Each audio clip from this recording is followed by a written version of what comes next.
حقيقة مهمة waxay tahay inaan rumayno oo Ilaahay subhanahu wa ta'ala uga diin yeelano qofkuna uu rumeeyo cadaabul qabriga cadaabul qabriga waa shay qayb ah oo inaga maqan annagu uma jeedino laakiin waa rumaysana Ilaahayna subhanahu wa ta'ala waa inoo sheegay nabigana alayhi salatu wa salaam sunnadiisa ayuu inoogu cadeeyay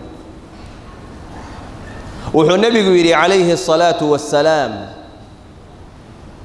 إن أحدكم إذا مات عرض عليه مقعده بالغداة والعشي قفكو هادو دينتو waxa loo bandhigaya oo la tusaya meeshu dagi laha markuu naftu ay ka baxaysa kiiskaas ayaa indhaha loogu dhifanaya subax iyo galab meeshu daginaan laha in kana min ahli aljannati fa min ahli aljanna wa in kana min ahli an-nar fa min ahli an-nar هدو يهي أهل الجنة وأهل الجنة مقعد كيسوا مقعد جنة هدو يهي أهل النار نوامد نارين مركز النبي يحيي فيقال له قفك وحى الله أرنيا هذا مقعدك حتى يبعثك الله يوم القيامة هل كان وماشي أفدنا يسي أدقنانا يسي إلى قيامة إلهي كصوص صاره هذه جنة كوتها وكوتشنو هذه عذاب كوتها هنا وكو عذاب إلى قيامة كدع هالكاس الجوجية ولذلك قفك مركة احتضار كي يجريدوا أي كسر حاضرته صدح الرماد بمن نقانا هيا إنه يهي من المقربين بشارة وين باللوجو بشارين هيا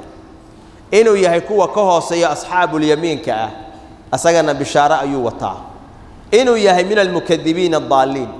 هو بيني حقا أو لسانه هنوك كلمي أسجنا عذاب أي الله بشارين إلهي سبحانه وتعالى وحول لي يا رير فرعون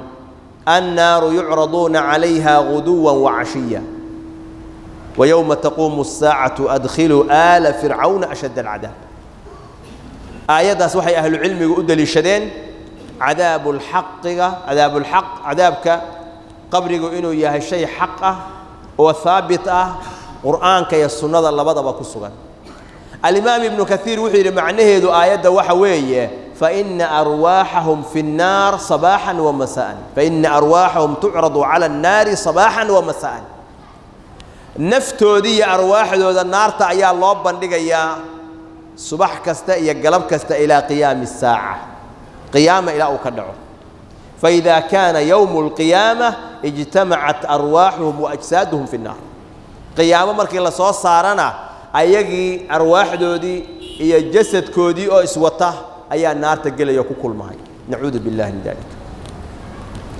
وحي أسماء بنت أبي بكر النبي كوريس صلى الله عليه وسلم إنه النبي يريه ولقد أوحي إلي أنكم تفتنون في القبور قريبا أو مثل فتنة المسيح الدجال وحال إي وحيودي إن قبور تحديد الله إذن كو امتحاني وحأدق ما أما أدو فتنة مسيح الدجال وحلمت قبورها تحديد إذن كو امتحاني يؤتى أحدكم فيقال له qof idin kamida oo qabriga la dhigay ba Allah iimaanaya markaas waxa lagu leeyahay ma ta'lamu ma taqulu fi hada ar-rajul ma ilmuka bi hada ar-rajul labadaba bukhari baa wariyo maxaa ninkan ka leedahay maxay tahay aqoonta aad u leedahay ninka hortaada taagan nabiga Allah keenay sallallahu alayhi wasallam nabigu wuxuu fa amma al-mu'min qofkii mu'minka ahaa oo rumeeyay nabiga adduunyada bartay oo rumeeyay oo raacay wuxuu oranahayaa muhammadur rasuulullah wa nabiyullaahi muhammad ilaahi noo soo diray jaa'ana bil bayyinati wal huda aayada cad iyo hanuun ayuu noola yimid fa ajabna waan ajibnay wa aamanna waan rumaynay wattabacna waan raacnay saas oo oranahayaa markaas leeyahay iska seexo iska raaxayso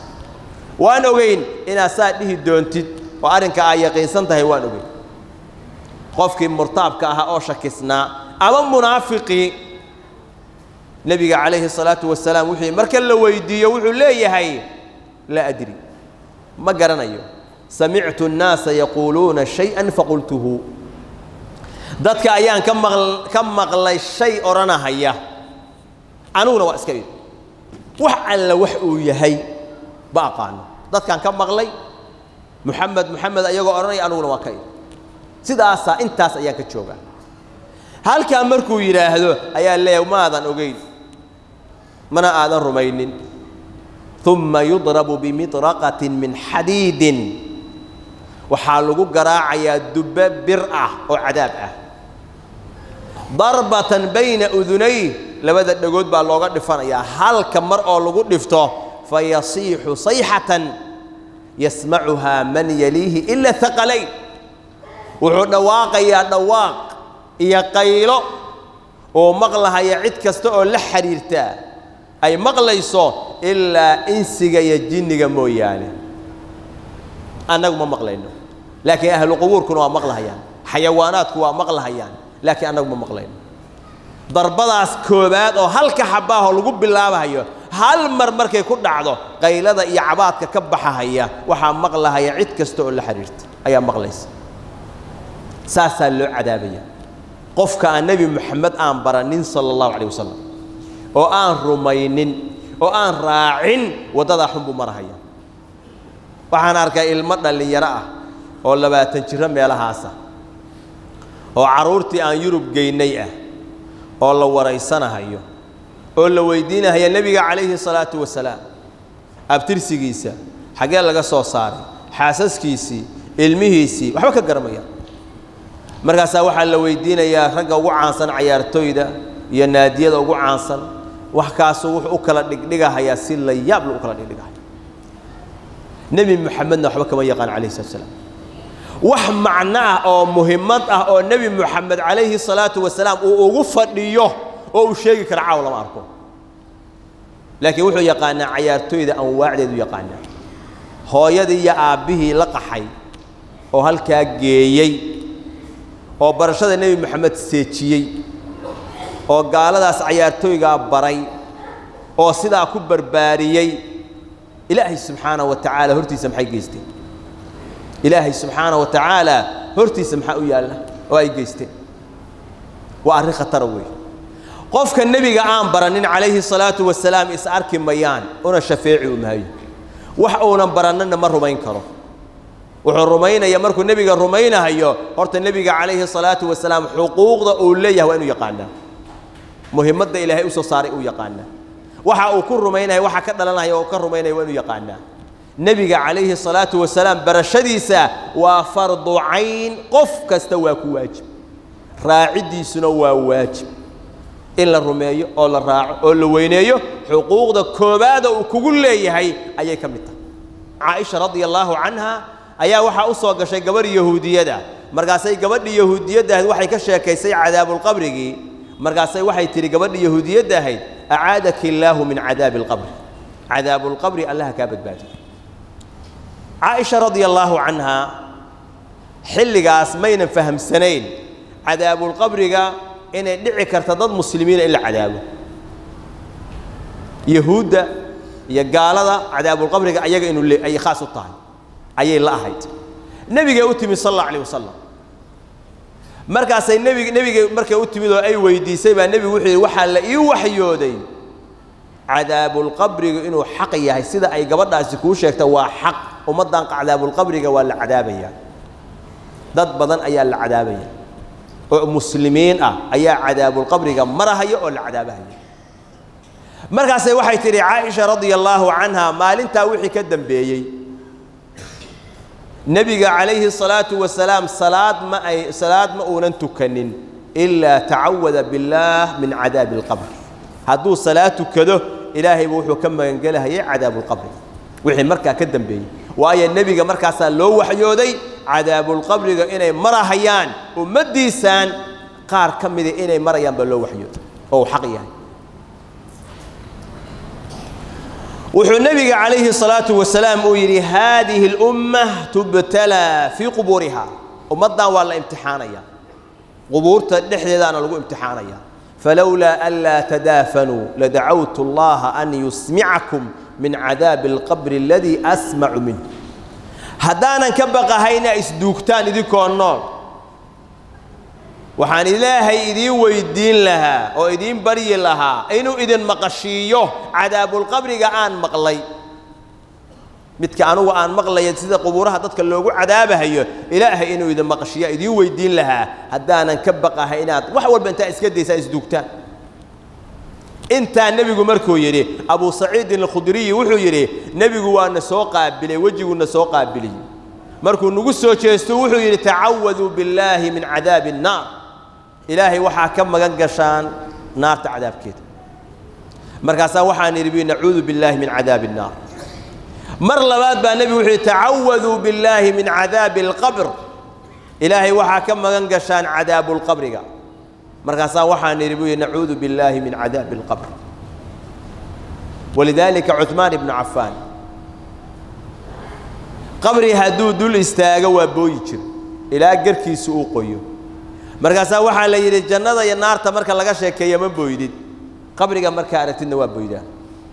مركز وحي النبي قال مقلي صلى الله عليه وسلم أورنا هيا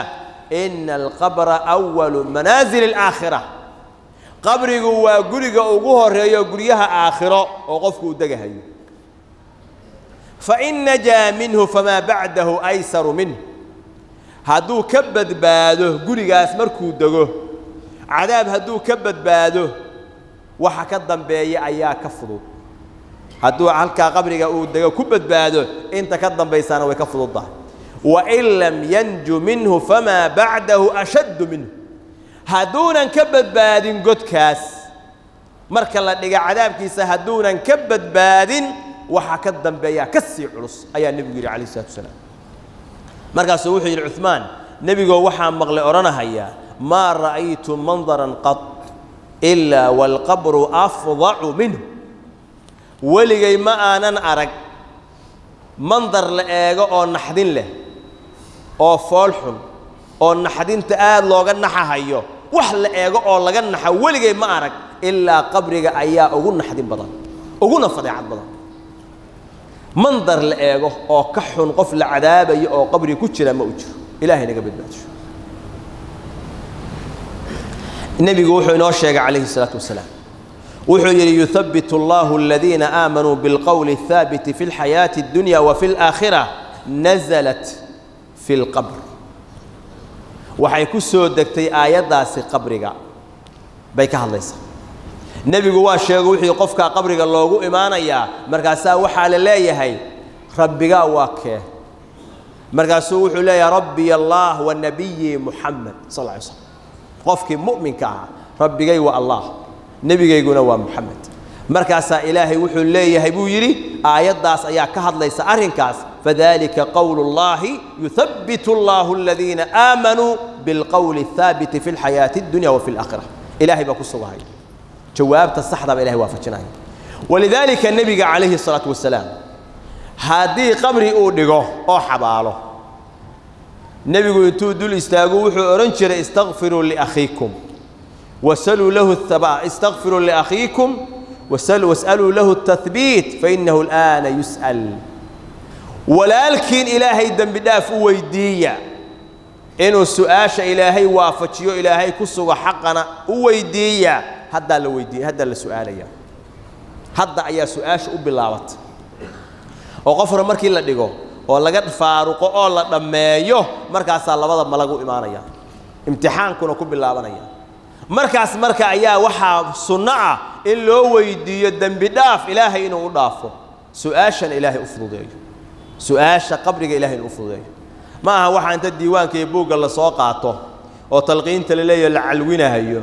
oo qishka iyo khiyaanada ku dhisan oo asal iyo raad aan diinta islaamka ku lahayn oo la leeyahay waxa ku imaanaya laba malaw indha cagaaran oo sidaa iyo sidaas ah wixii adduunka uga soo baxday xasuuso oo aabiis aan loogu abtirinayo hooyadiis loogu yeerahayo waxaasi waa min al-khuraafaat wax jira dhammaan haddaad u meerisid haddaad u meerin haddaad ma taqaanaa si kasta iskugu dayid inaad waafajisid haddaan ilaahay waafajin ma waafaqayo kuwa kalaaba hadda keenay oo qubuuraha marka la dhigo